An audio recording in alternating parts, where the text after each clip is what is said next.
Tout est prêt? C'est parti. Yeah.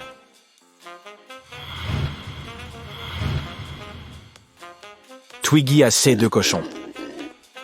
Alex danse le groove avec ses 2 loups. Et Tony a un poney.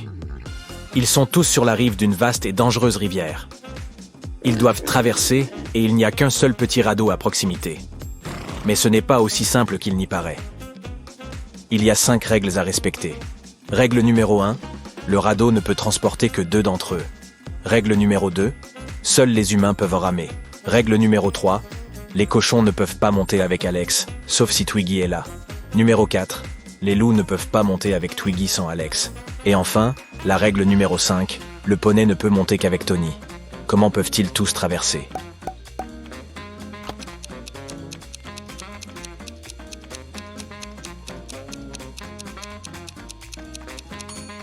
Tout d'abord, ils ont besoin de Tony à bord. Il doit faire traverser l'un des loups. Les règles n'interdisent pas de le faire. Lorsqu'il revient, Alex prend le 2e loup et lui fait traverser la rivière. Alex repart seul et prend Twiggy. Ils vont sur l'autre rive, où Twiggy quitte Alex et repart seul. Elle donne le radeau à Tony et à son poney, et ceux-ci se rendent sur l'autre rive. Arrivé là-bas, Alex prend le radeau et va chercher Twiggy. Il la prend, ils repartent, et Twiggy laisse Alex sur place. Elle retourne prendre ses cochons un par un. Enfin, je croyais que ça n'allait jamais finir.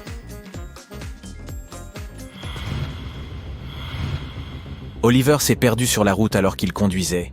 Il a donc trouvé la ville la plus proche et a décidé de passer une nuit à l'hôtel. Il est allé au buffet. Oliver a dit qu'il ne pouvait pas sentir la nourriture parce que son nez était bouché à cause de son allergie. Soudain, la lumière s'est éteinte et tout le monde s'est endormi. Le lendemain matin, Oliver avait un terrible mal de tête et ne se souvenait de rien. Regardez ces 2 photos prises avant et après l'extinction de la lumière. Peux-tu deviner ce qui s'est passé?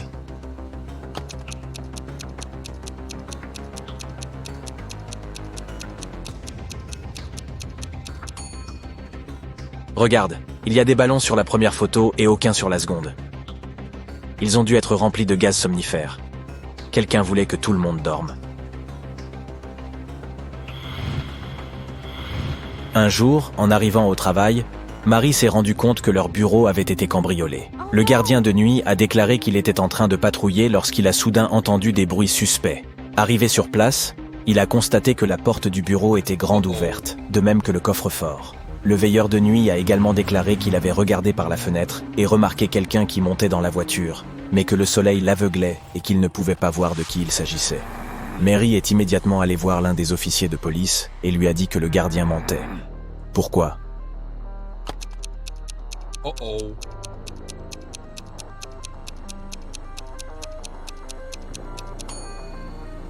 Il n'y a pas de soleil la nuit. Il n'a donc pas pu être aveuglé. Le gardien de nuit a dû inventer toute cette histoire pour couvrir les criminels. Ou bien est-il lui-même un criminel? Mark est pris au piège. Il est dans une pièce en feu, que le feu détruira dans 1 minute. La seule fenêtre de la pièce est trop haute. Il n'y a rien dans la pièce pour grimper.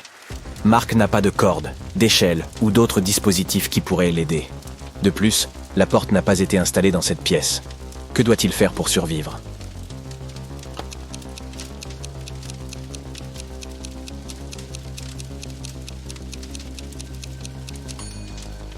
Personne n'a aidé Mark, mais il a quand même réussi à sortir indemne.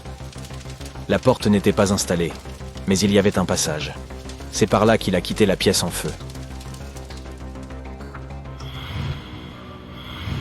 Tina et Timothy adorent les aventures. Cette fois-ci, ils ont décidé de visiter un ancien château qui appartient à une puissante sorcière. Cette sorcière peut se transformer en n'importe quel objet et copier l'apparence de n'importe qui. Dans le château, ils utilisaient des torches pour éclairer leur chemin quand tout à coup, leurs torches se sont éteintes. Tina a eu très peur. Mais soudain la lumière s'est allumée et elle a vu devant elle 2 versions de son mari. Peux-tu dire qui est son vrai mari?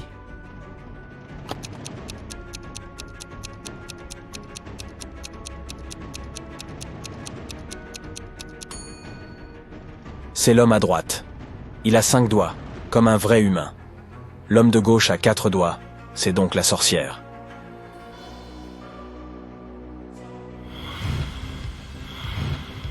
Une personne anonyme a appelé la police pour lui dire qu'un criminel notoire était revenu dans la ville. Le lendemain, ils ont de nouveau appelé la police pour signaler les cris qu'ils avaient entendus en provenance d'une maison abandonnée. La police s'est précipitée sur les lieux. Ils sont entrés en force et ont vu 3 hommes ligotés. Ils ont pensé que l'un d'entre eux devait être le criminel. L'un des officiers a déclaré qu'il savait exactement qui était le criminel. Peux-tu le repérer?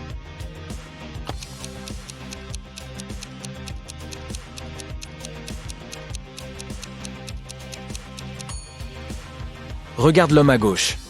Peux-tu voir un téléphone dans sa poche? Un criminel ne laisserait jamais une de ses victimes utiliser le téléphone. Emmenez-le, monsieur l'agent.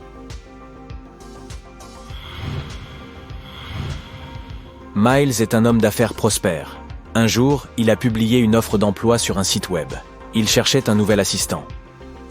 Le nouvel assistant devait parler chinois et espagnol. Pete a vu cette annonce et a appelé sa femme Mary. Ce poste serait parfait pour elle, car elle parle ces 2 langues. Mary a immédiatement composé le numéro de téléphone indiqué dans l'annonce. En réalité, Miles n'avait pas besoin d'une assistante, mais il a tout de même engagé Mary. Pourquoi?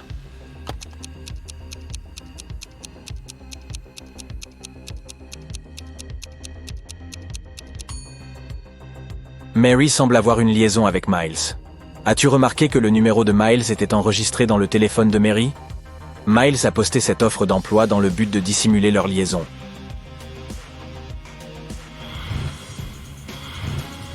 Trois hommes sont assis autour d'une table et boivent du café. Ils se ressemblent tous, mais seuls 2 d'entre eux sont frères, et le 3e n'a rien à faire ici, car c'est un extraterrestre. Qui est cet extraterrestre?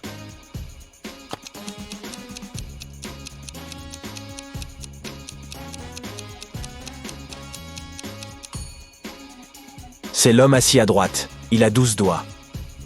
Oui, celui qui est assis au centre a une forme d'oreille bizarre. Mais regarde le portrait de famille sur le mur. Son père aussi avait les mêmes oreilles.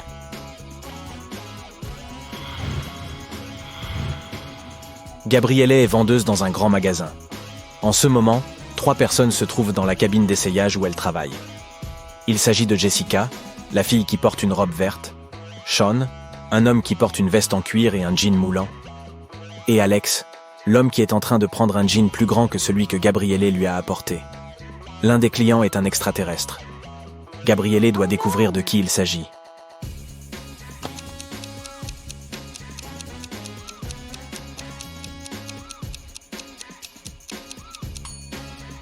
C'est Alex. Regarde de plus près ses pieds.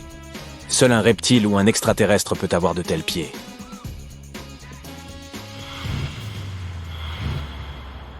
Tu te retrouves piégé dans un château médiéval, loin de toute civilisation. Les vacances ne sont pas de tout repos. Tu ne peux pas sauter par la fenêtre car elle est trop haute. Le seul arbre qui pousse près de la fenêtre n'a pas l'air assez solide pour que tu puisses y grimper. Cependant, il y a 3 portes, dont l'une peut te conduire à la liberté. Mais derrière la première porte, il y a un feu violent. La 2e porte retient des centaines de serpents venimeux. Et derrière la 3e porte, il y a un labyrinthe sombre, et tu ne peux qu'imaginer les surprises qui t'y attendent. Quelle porte choisir?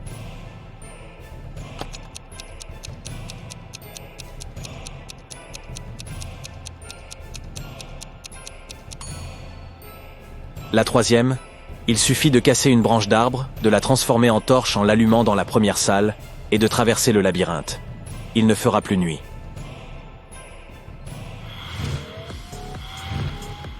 Kate était dans sa chambre d'hôtel quand quelqu'un a frappé à la porte. Elle a ouvert la porte et a vu un étranger.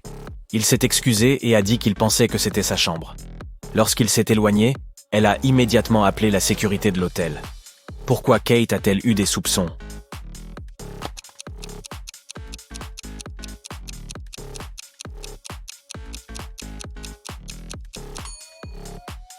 L'étranger a dit qu'il pensait que c'était sa chambre. Mais si c'était vraiment le cas, il n'aurait pas frappé à la porte. Robert est cadre dans une grande entreprise internationale à Londres. Son patron a décidé de l'envoyer en voyage d'affaires à New York pour trouver de nouveaux clients. L'entreprise a donc donné à Robert une grosse somme d'argent pour financer le voyage. Une semaine plus tard, Robert a envoyé un FaceTime à son patron pour lui dire qu'il était à New York, mais qu'il n'avait malheureusement pas réussi à trouver de nouveaux clients. Le patron ne l'a pas cru. Pourquoi ?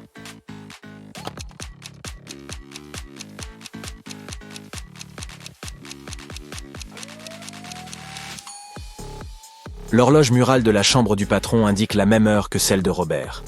Mais il y a un décalage horaire entre Londres et New York, donc Robert doit mentir à propos du voyage.